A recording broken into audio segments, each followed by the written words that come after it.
Hi, happy Friday. Hope you're having a great day. Nice to see the sun out.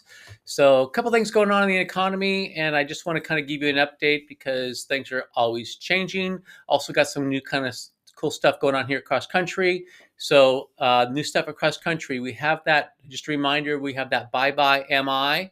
It's actually a phenomenal product. It's an internal product that we have where you put 15% down and you have a credit score over 720, no mortgage insurance. So it's just a business decision that we're doing. We're buying the mortgage insurance and paying for it, knowing that people are probably going to refinance in the next 3 to 5 years or less. So it's just a business decision. But again, it helps people keep money in their pockets and potentially buy a more expensive home too. So because they don't have to have as much cash to get the deal done. So that's a great one. Another one brand new that we're doing is if you are working with a first responder, they have to be a first responder, so fireman, nurse, police officer, those kinds of things. Um, if you do a loan with us, we will do, and it's a regular 30-year fixed rate loan on a conventional product. We will actually buy an insurance policy up to $525,000 for them. So, as if God forbid that they were killed in the line of duty, their house will be paid off. So it's actually very cool. So just try to take care of our first responders. So video about 5 minutes long. Barry Habib talking about what's going on. The Fed's favorite measure of inflation is PCE, which came out today. So let's see what he's got to say about that and what's going on in the economy. And at the very end of this little video is some great news for you that you need for you to know for your customers. So let's listen. Numbers, and the market seems to be okay with it. It wasn't heating up, but not necessarily cooling off. We looked at some estimates coming in at around 0.23%, came in slightly above that at 0.249. But because it was 0.249, the headline release on core PC, because of rounding, came in at 0.2. So the market liked that at 0.2. The year over year number remained at 0.28. Now, as far as the headline number, year over year was 2.7, also no progress, and a 0.3 reading on the month over month. So these numbers, they're okay, as the title of today's update says. It's inflation is not heating up, but it's not necessarily cooling off either. So market kind of just taking it as a we're not getting any worse numbers here because the last few inflation reports, as you know, have not been very favorable. Where's it coming from? Well, it's coming from shelter, as you could imagine, still being very persistent. We're hoping these numbers come down. Diana told you yesterday we're seeing numbers like on the rental index from apartment lists showing some moderation there, but it's just not being reflected yet. These things lag, and then we have some issues with the way the BLS reports it. But hopefully, eventually. And the other one, of course, is motor vehicle insurance is quite stubborn. Let's take a quick look at some of these numbers to break down for you and try and forecast out where we're going, because we are definitely taking the long way home here, folks.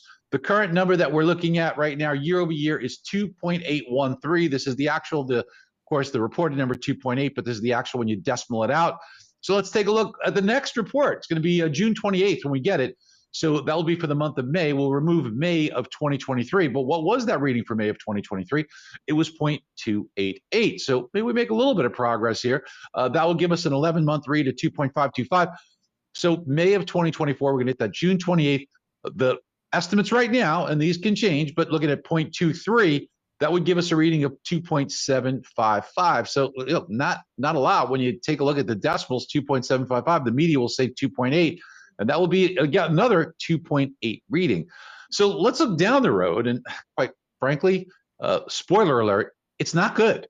So as we look down the road here, what we're going to try and do is put some placeholders in. Like the May number, we have some actual estimates, but for the rest of the year, let's just put 0.2%. So when we take a look at the outgoing numbers and the totals in the next Fed meeting, that's what we'll show you here. We just did this one for the month of May, which will be the next report. We get that again June 28th. And you could see here that when we get this, that 2.755, there'll be another read before the July 31st Fed meeting, which we will get. And that's going to be, we're going to probably be looking at 2.8%. But then it actually gets worse when you look at these numbers. Why? Because the replacement values are so low. As we take a look, you could actually see 3% in these numbers. Now, look, the estimates at 2/10. Could we come in lower and get lower numbers? Yeah, but they could also come in higher.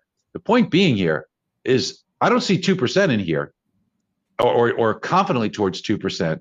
So it's got to be from the employment error. It's got to be from higher unemployment numbers, and that's what we've been talking about. Dan, there's also some things to break down within this report.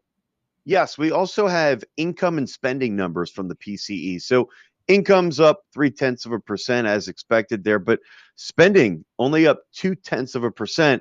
That's a pretty big moderation from the previous report, which was up 0.8, and it was a little bit lighter than estimates. And this is really kind of coinciding with the theme that we've been seeing, where negative core retail sales, flatlining durable goods orders, and the consumer seems to be under some duress and not spending as much. So, we continue to see these trends, and you could see a slowdown in the economy. Yeah, inflation is not helping the Fed, Barry, but you mentioned employment, and we will get a look at that next week as it is jobs week. But we also got further news today with CoreLogic loan performance. This is for the month of March. Those 30 days or more delinquent moved lower from 2.8 to 2.6%. Those 90 days or more delinquent, that increased a little bit from 0.9% to 1.1%. Although when we take a look at the past readings, it was around this number. So something we are going to want to keep an eye on. Those in foreclosure, though, remains near historic lows at 0.3%.